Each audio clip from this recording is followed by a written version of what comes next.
لوط علیہ الصلاۃ والسلام ابراہیم علیہ الصلاۃ والسلام کے بھائی ہاران کے بیٹے تھے، تو اس حوالے سے ابراہیم علیہ الصلاۃ والسلام کے بھتیجے ہوئے۔ تو لوط علیہ السلام نے قوم کو دعوت دی، لیکن یہ کہنے لگے کہ لوط علیہ الصلاۃ والسلام کو کہنے لگے ہم صبح دیکھ لیں گے تمہیں بھی اور تمہارے ان مہمانوں کو بھی۔ لوط علیہ الصلاۃ والسلام صبح سویرے طلوع شمس سے پہلے وہاں سے جب نکلے ہیں، صبح ہونے سے پہلے وہاں سے نکلے ہیں، تو میرے اللہ کا عذاب شروع ہوا ہے۔ میرا اللہ قرآن میں قصے سناتا ہے، مجھے اور آپ کو آج کے ماحول میں یہ قصے سنا رہا ہے کہ ہم ان بیماریوں سے، ہم ان فحاشیوں سے بچ جائیں، اپنے آپ کو بچا لیں۔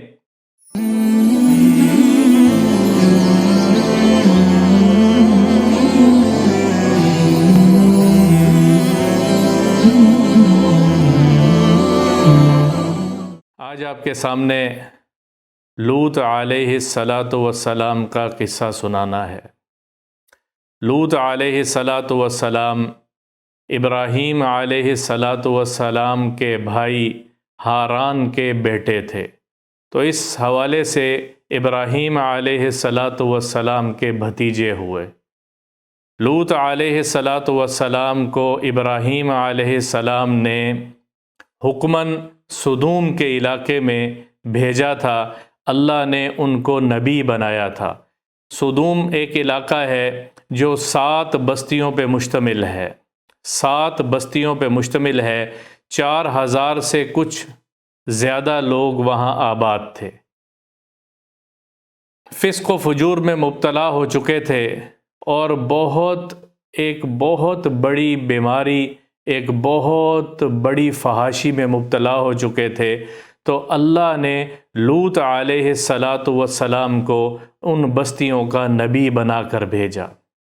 وَلُوطًا إِذْ قَالَ لِقَوْمِهِ أَتَأْتُونَ الْفَاحِشَةَ مَا سَبَقَكُم مِّنْ أَحَدٍ مِّنَ الْعَالَمِينَ، ایسی فحاشی کر رہے ہو کہ تم سے پہلے ایسا فحش کام کسی قوم نے نہیں کیا۔ اللہ اکبر! کیا کام ہے؟ انکم لتأتون الرجال شہوۃ من دون النساء، تم ہم جنس پرستی میں مبتلا ہو گئے ہو، اللہ کے عذاب سے ڈرو اور اللہ کی پناہ مانگو، توبہ کرو، لوٹو اللہ کی طرف۔ تو لوط علیہ الصلاۃ والسلام قوم کو سمجھاتے رہے۔ اس سے پہلے اس گناہ میں کوئی قوم مبتلا نہیں ہوئی۔ میرا اللہ قرآن میں قصے سناتا ہے، اس امت کو سناتا ہے، حضور اکرم صلی اللہ تعالیٰ علیہ وسلم کی امت کو یہ قصے سنا رہا ہے، مجھے اور آپ کو آج کے ماحول میں یہ کچھ قصے سنا رہا ہے کہ ہم ان بیماریوں سے، ہم ان فحاشیوں سے بچ جائیں، اپنے آپ کو بچا لیں۔ تو لوط علیہ السلام نے قوم کو دعوت دی۔ اس قوم میں ایک اور بڑی بیماری تھی کہ وہ راستوں پہ بیٹھ کے لوگوں کو لوٹا کرتے تھے، ڈاکے مارا کرتے تھے، اور وہ اجتماعی جگہوں کے اوپر فحاشی کے کام کیا کرتے تھے، گفتگو میں فحاشی تھی، ان کے افعال میں فحاشی تھی، اور وہ اللہ خود قرآن میں بتاتا ہے کہ وہ مردوں کو پسند کرتے تھے، مردوں کے ساتھ اپنی شہوت پوری کرتے تھے۔ اللہ اکبر! اتنے بڑے گناہ میں وہ لوگ مبتلا ہوئے۔ تو لوط علیہ السلام نے جب ان کو کہا کہ اس سے باز آ جاؤ، اللہ سے ڈرو، اللہ کی طرف بلایا، ایک الہ کی عبادت کی طرف بلایا، ایک الہ کو ماننے کے لیے کہا، تو وہ آگے سے تمسخر اڑانے لگے، اخرجوہم من قریتکم انہم اناس یتطہرون، ان لوگوں کو نکال دو، یعنی لوط علیہ السلام کو نکال دو ان بستیوں میں سے کہ یہ تو پاک دامنی چاہتا ہے۔ اس درجے کا عناد، اس درجے کی برائی ان کے اندر راسخ ہو چکی تھی کہ ان کو کچھ سمجھ ہی نہیں آ رہا تھا کہ ہم یہ کیا کہہ رہے ہیں۔ وہ کہنے لگے یہ تو پاک دامنی چاہتے ہیں، ان کو یہاں سے نکال دو، ہم جو چاہتے ہیں ہمیں تو وہی چاہیے۔ اور لوط علیہ السلام کے مقابلے میں کہنے لگے کہ وہ عذاب لے آ، وہ عذاب لے آ جس عذاب کی تو باتیں کرتا ہے، فَأْتِنَا بِعَذَابِ اللَّهِ، اللہ کے اس عذاب کو لے آ، اِن كُنْتَ مِنَ الصَّادِقِينَ، اگر تو سچا ہے تو، اگر تو سچا ہے تو۔ اللہ اکبر! ایسی قوم کا ذکر میرے رب نے قرآن میں کیا ہے، عبرت بتانے کے لیے، نصیحت کے طور پہ بتایا ہے۔ تو میرے اللہ نے کیا کہا؟ میرے اللہ نے اس قوم کو جب حجت پوری ہو گئی تو میرے اللہ نے فرشتوں کو بھیجا ہے۔ جبریل امین آئے ہیں، میکائیل آئے ہیں، اسرافیل آئے ہیں۔ یہ تینوں فرشتے آتے ہوئے ابراہیم خلیل اللہ علیہ السلام کے پاس تھوڑی دیر کے لیے رکے ہیں۔ ابراہیم علیہ السلام نے ان کی ضیافت کی تو ان کو پتہ لگا کہ یہ تو اللہ کے بھیجے ہوئے فرشتے ہیں۔ انہوں نے وہاں ابراہیم علیہ السلام کی بیوی سارہ کو خوشخبری دی کہ تیرے ہاں اللہ اولاد دے گا۔ وہ خوش ہوئیں اور بعد میں اللہ نے ان کو سارہ علیہ السلام کو بھی اولاد دی ہے۔ یہاں سے جب ابراہیم علیہ السلام کے پاس سے جا رہے تھے تو انہوں نے بتایا کہ ہم لوط علیہ السلام کی بستی پر اللہ کا عذاب نازل کرنے کے لیے جا رہے ہیں۔ ابراہیم بڑے شفیق نبی تھے، وہ رحیم و کریم تھے۔ میں نے پہلے بتایا ہے انہ لأواہ حلیم، وہ بہت رحیم و کریم حلیم طبع تھے۔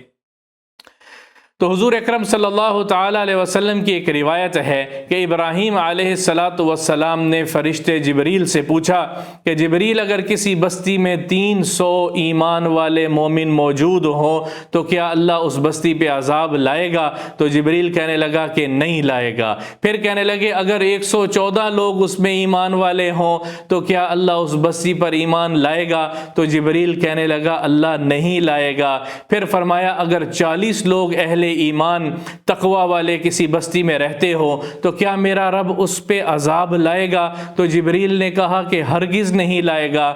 پھر فرمایا اگر کسی بستی میں ایک شخص ایمان والا ہو، اللہ کی ماننے والا ہو، تو کیا اللہ اس بستی پر عذاب مسلط کرے گا؟ تو جبریل نے کہا اللہ پھر بھی عذاب مسلط نہیں کرے گا۔ تو کہنے لگے لوط علیہ السلام کی بستی میں لوط علیہ السلام تو خود اللہ کے ماننے والے ایک شخص موجود ہیں، پھر اللہ اس بستی پہ عذاب کیوں لا رہا ہے؟ تو وہ کہنے لگے کہ اللہ بہتر جانتا ہے کہ کس بستی پہ عذاب لانا ہے۔ وہاں حجت تام ہو چکی تھی۔ لوط علیہ السلام اپنی پوری طاقت اور قوت کے ساتھ اللہ کو کہہ رہے تھے کہ اللہ میری اور میری قوم کے درمیان اب فیصلہ کر دے، تو اتار دے اپنی طرف سے، یہ میری بات کو نہیں مانتے۔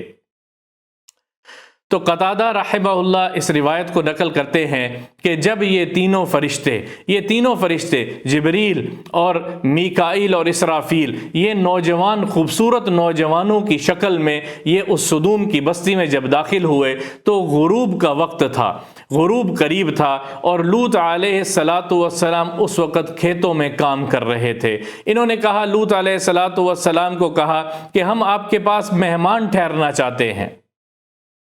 جب لوط علیہ السلام نے ان کو دیکھا تو وہ چاہتے یہ تھے کہ یہ اس بستی میں مہمان نہ ٹھہریں، یہ آگے سفر کر جائیں، لیکن مہمانوں کی آمد پر وہ انکار نہ کر سکے۔ انہوں نے کہا میں آگے چلتا ہوں، تم میرے پیچھے پیچھے آنا اور کسی کو نہ بتانا کہ تم میرے ساتھ ہو اور خاموشی سے میرے پیچھے چلتے آنا۔ لوط علیہ السلام نے، ابن کثیر رحمۃ اللہ علیہ فرماتے ہیں اپنی قوم کی حالت کو وہ بہت خوبی سے جانتے تھے، بخوبی اپنی قوم کو جانتے تھے اور ان کے فسق و فجور کو جانتے تھے اور ان کے اندر جو شہوت اور فحاشی کی عادت تھی اس کو جانتے تھے۔ تو انہوں نے بہت کوشش کی اشارے کنایوں میں کہنے سمجھانے کی کہ آپ لوگ یہاں نہ ٹھہریں، آگے چلے جائیں، لیکن صراحتاً نہیں کہہ سکے کیونکہ ان کو یہ پتہ نہیں تھا کہ یہ اللہ کے فرشتے ہیں، وہ تو ایک مہمان سمجھ کے اپنے پاس ٹھہرا رہے تھے۔ لوط علیہ السلام ان تینوں کو اپنے ساتھ گھر میں لے کر پہنچے ہیں اور روایت میں آتا ہے کہ پیچھے ان کی قوم کو خبر ہوئی کہ اس طرح سے کچھ نوجوان وہاں آئے ہیں اور وہ اسی بیماری میں مبتلا تھے، شہوت کی انتہا پہ تھے اور بدبختی ان کا مقدر ہو چکی تھی، کفر ان کے اندر راسخ ہو چکا تھا، کچھ سمجھ نہیں آ رہی تھی کیا ٹھیک ہے کیا غلط ہے۔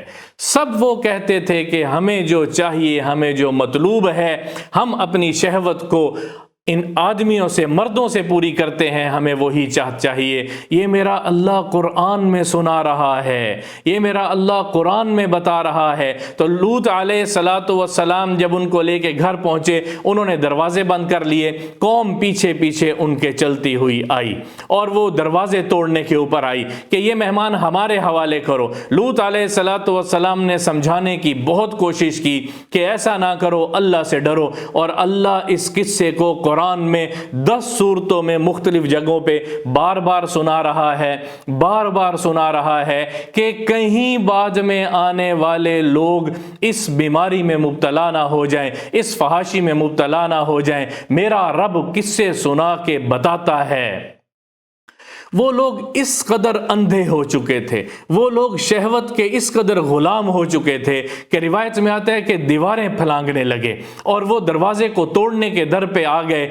تو لوط علیہ السلام نے اللہ کو کہا، یا اللہ مجھے طاقت دیتا تو میں ان تیرے مہمانوں کی اور اپنے مہمانوں کی حفاظت کرتا۔ ان کو پتہ نہیں تھا، جب وہ قریب تھے کہ وہ دیواریں پھلانگ کے اندر داخل ہو جائیں، تو ان میں سے، ان تینوں فرشتوں میں سے ایک آگے جبریل علیہ السلام آگے ہوئے اور انہوں نے لوط علیہ السلام کو کہا کہ انا رسول ربک، لوط علیہ السلام آپ گھبرائیے نہیں، ہم آپ کے رب کے بھیجے ہوئے فرشتے ہیں جو اس قوم کے اوپر حجت تام کرنے کے لیے آئے تھے۔ دیکھنا چاہتے تھا، آپ کا رب یہ کہہ کر بھیجا ہے کہ جب قوم کے اوپر حجت تام ہو جائے اور وہ اپنی اس شہوت سے باز نہ رہ سکیں تو پھر ان کو تہس نہس کر دینا۔ آپ پیچھے ہو جائیے، اب ہمارا کام ہے۔ ان موعدکم الصبح، آپ لوگوں کو صبح تک انتظار کرنا ہے۔ صبح سویرے سورج نکلنے سے پہلے آپ اپنے اہل کو یہاں سے لے کے نکل جائیے گا، پھر اس بستیوں کے اوپر عذاب آئے گا۔ اس وقت جبریل علیہ السلام باہر نکلے اور ایک روایت میں آتا ہے کہ انہوں نے اپنا ایک پر زور سے یوں مارا تو وہ ساری قوم جتنی ان کے گھر کے باہر اکٹھی تھی وہ سارے کے سارے اندھے ہو گئے، ان کی آنکھوں میں سے بینائی چلی گئی اور وہ دیواریں ٹٹولنے لگے کہ دیواریں کہاں ہیں، لیکن عقل پہ ایسے پردے پڑے تھے کہ سمجھ پھر بھی نہیں آئی۔ اور ایک راوی روایت کرتے ہیں کہ اللہ نے اس پر کو جب جبریل نے مارا ان پر تو ان کی آنکھوں کی جگہ ہی میرے اللہ نے ختم کر دی، نظر نہیں بلکہ جگہ ہی ختم کر دی۔ تو وہ دیواروں کو ٹٹولتے ہوئے اپنے گھروں کی طرف لوٹنے لگے، لیکن یہ کہنے لگے کہ لوط علیہ السلام کو کہنے لگے ہم صبح دیکھ لیں گے تمہیں بھی اور تمہارے ان مہمانوں کو بھی۔ اور میرے اللہ نے لوط علیہ السلام کو کہا کہ آپ یہاں سے چلے جائیے۔ لوط علیہ السلام اور ان کی 2 بیٹیاں اور ان کی بیوی والہا اس کا نام تھا، ان کی بیوی ان کافروں کے ساتھ ملی ہوئی تھی اور مہمانوں کی آنے کی خبر ان کی بیوی دیا کرتی تھی، اور ان مہمانوں کی آنے کی خبر بھی لوط علیہ السلام کی قوم کو ان کی بیوی نے دی ہے۔